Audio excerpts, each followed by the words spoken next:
नमस्कार दोस्तों, आपका स्वागत है वास्तुशास्त्र ज्ञान चैनल में। एक बार फिर से दोस्तों, अगर आप अपनी लाइफ में कुछ नया सीखना चाहते हैं तो चैनल को सब्सक्राइब करें। दोस्तों, स्त्री और पुरुष का एक दूसरे के प्रति आकर्षण सृष्टि का अटल सत्य है। यह एक ऐसा विषय है जिस पर लोग खुलकर बातचीत नहीं करते, जिसके कारण कई तरह के भ्रम बन जाते हैं।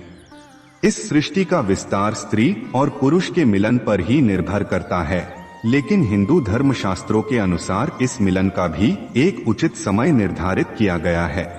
यदि स्त्री और पुरुष समय का ध्यान रखते हुए शास्त्रानुसार इस समय क्रिया में लीन होते हैं तो उनको सौभाग्य एवं स्वास्थ्य लाभ मिलता है और पैदा होने वाली संतान पूजवान, संस्कारी तथा अनुशासित होती है। दोस्तों, आज की वीडियो में आप जानेंगे कि कौन सा समय रतिक्रिया के लिए सर्वोत्तम है और किस समय इसे नहीं करना चाहिए, अन्यथा उसका उल्टा प्रभाव पड़ता है।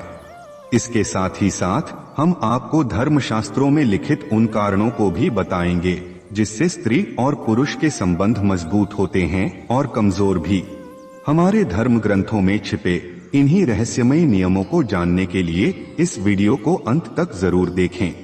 नमस्कार दोस्तों, स्वागत है आपका हमारे चैनल वैदिक ज्ञान संगम में। आपसे अनुरोध है कि चैनल को सब्सक्राइब कर लें और कमेंट बॉक्स में जय श्री नारायण लिखकर परमात्मा को अपना आभार व्यक्त करें। दोस्तों, ब्रह्मा जी ने जब सृष्टि निर्माण का कार्य शुरू किया तो अपने योग बल से विभिन्न जीवों को उत्पन्न किया। जब ब्रह्मा जी ने देखा कि इस विधि से अगर सृष्टि का विकास हुआ तो सृष्टि का विस्तार होने में बहुत समय लग जाएगा, इस समस्या के हल के रूप में ब्रह्मदेव ने स्त्री को उत्पन्न किया और मैथुनी व्यवस्था से सृष्टि का विकास किया। दोस्तों, शास्त्रों के अनुसार मैथुनी व्यवस्था के तहत स्त्री और पुरुष का मिलन तभी होना चाहिए जब संतान की इच्छा हो। हिंदू पुराणों में स्त्री और पुरुष का संबंध आनंद का विषय नहीं है। अगर आप अपने आसपास की प्रकृति को देखें तो पाएंगे कि प्रकृति में इस नियम का पालन सभी जीव जंतु और पेड़ पौधे करते हैं। शास्त्रों में कई ऐसे उदाहरण मौजूद हैं जिससे यह ज्ञात होता है कि प्राचीन समय में संतान की कामना होने पर ही स्त्री और पुरुष संसर्ग करते थे। अन्य समय में मित्रवत रहते हुए पति पत्नी सामाजिक क्रिया का निर्वहन करते थे। शास्त्रों में स्त्री पुरुष मिलन के लिए विशेष घड़ी निर्धारित है। विष्णु पुराण में कुछ दिन और कुछ प्रहर बताए गए हैं जो रतिक्रिया के लिए उचित नहीं है। संतान का निर्धारण भी रतिक्रिया के समय पर ही निर्भर करता है। ऐसे में हर पति पत्नी के लिए यह जानना आवश्यक हो जाता है कि यौन संबंध बनाने का सही समय क्या होना चाहिए। हिंदू धर्म शास्त्रों के अनुसार किसी भी समय संबंध बनाना बिल्कुल गलत है। ब्रह्म वैवर्त पुराण के श्री कृष्ण खंड में स्पष्ट लिखा हुआ है कि सूर्योदय और सूर्यास्त के समय महिला पुरुष को संबंध कभी भी नहीं बनाने चाहिए।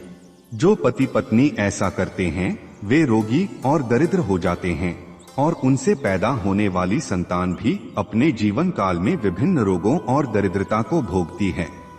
महाभारत के अनुशासन पर्व के अनुसार अमावस्या पर संबंध बनाने से निम्न योनि जैसे कीट, पशु इत्यादि में जन्म मिलता है। इसके साथ ही नरक की यातनाएं भी सहनी पड़ती हैं।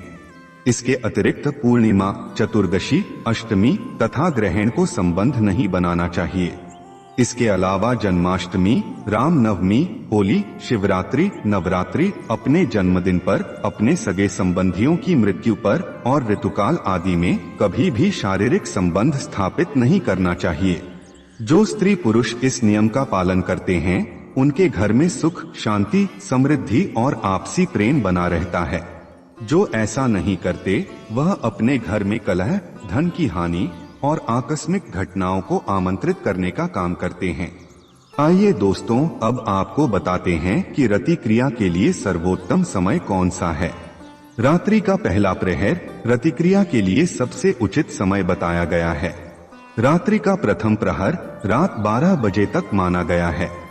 इस प्रहर में की गई रति क्रिया के फलस्वरूप ऐसी संतान प्राप्त होती है जो अपनी प्रवृत्ति तथा संभावनाओं में धार्मिक, सात्विक, अनुशासित, संस्कारवान, माता पिता से प्रेम रखने वाली, धर्म का कार्य करने वाली, यशस्वी और आज्ञाकारी होती है। शिव का आशीर्वाद प्राप्त ऐसी संतानों की लंबी आयु तथा भाग्य प्रबल होता है। प्रथम प्रहर के बाद राक्षसगण पृथ्वी लोक के भ्रमण पर निकलते हैं। उस दौरान जो रतिक्रिया की गई हो उससे उत्पन्न होने वाली संतानों में राक्षसों के ही समान गुण आने की प्रबल आशंका होती है।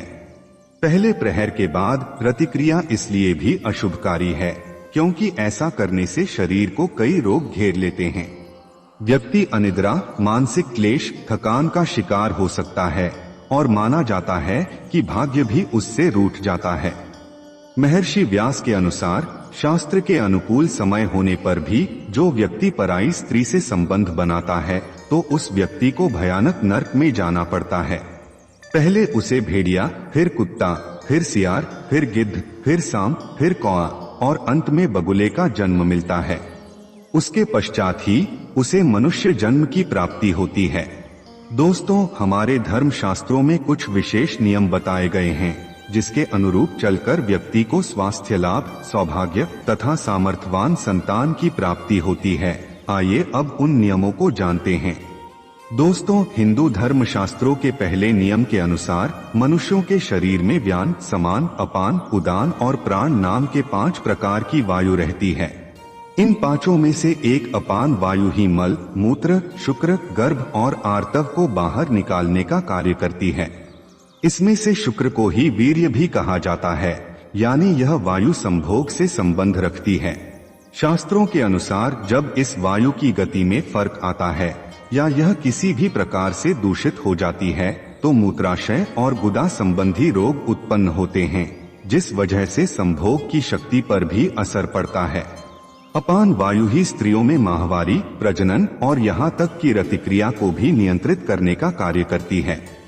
इसलिए मनुष्यों को चाहिए वह अपने शरीर में इस वायु को शुद्ध और गतिशील बनाए रखने के लिए अपने उदर यानी पेट को साफ रखें और निश्चित समय पर शौचादि से निवृत्त हों।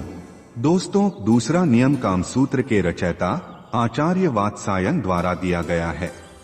उनका मानना था कि स्त्रियों को कामशास्त्र का ज्ञान होना बेहद जरूरी है क्योंकि इस ज्ञान का प्रयोग पुरुषों से अधिक स्त्रियों को करना चाहिए। वे आगे लिखते हैं कि यदि स्त्री और पुरुष दोनों में ही इसका भरपूर ज्ञान हो तो चरम सुख की प्राप्ति होती है।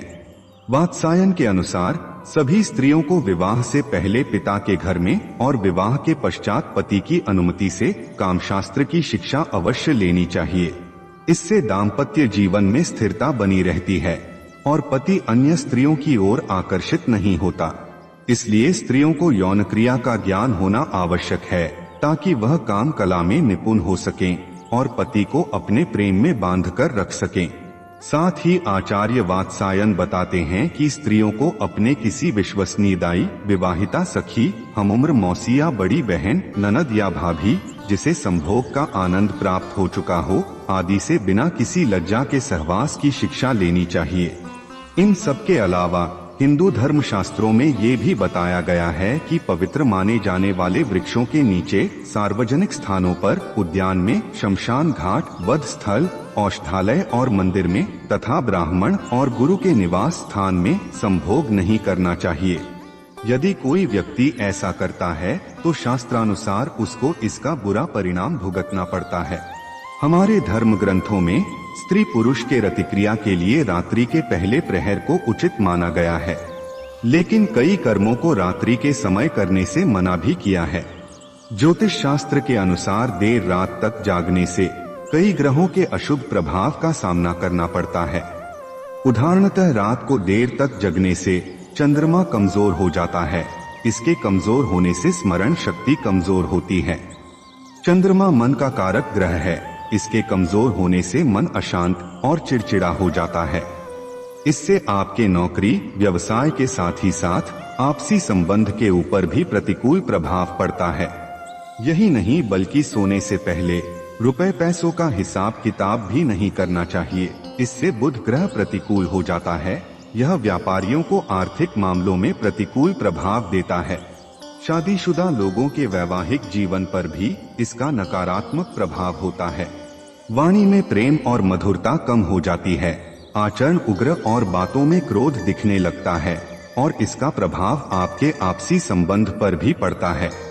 दोस्तों, उम्मीद करता हूँ कि आपको समझ आया होगा कि कौन सा प्रहर प्रतिक्रिया के लिए सबसे उत्तम है। दोस्तों, यह वीडियो आपको कैसा लगा कमेंट बॉक्स में अवश्य बताइएगा और वास्तुशास्त्र ज्ञान चैनल को सब्सक्राइब अवश्य कीजिएगा।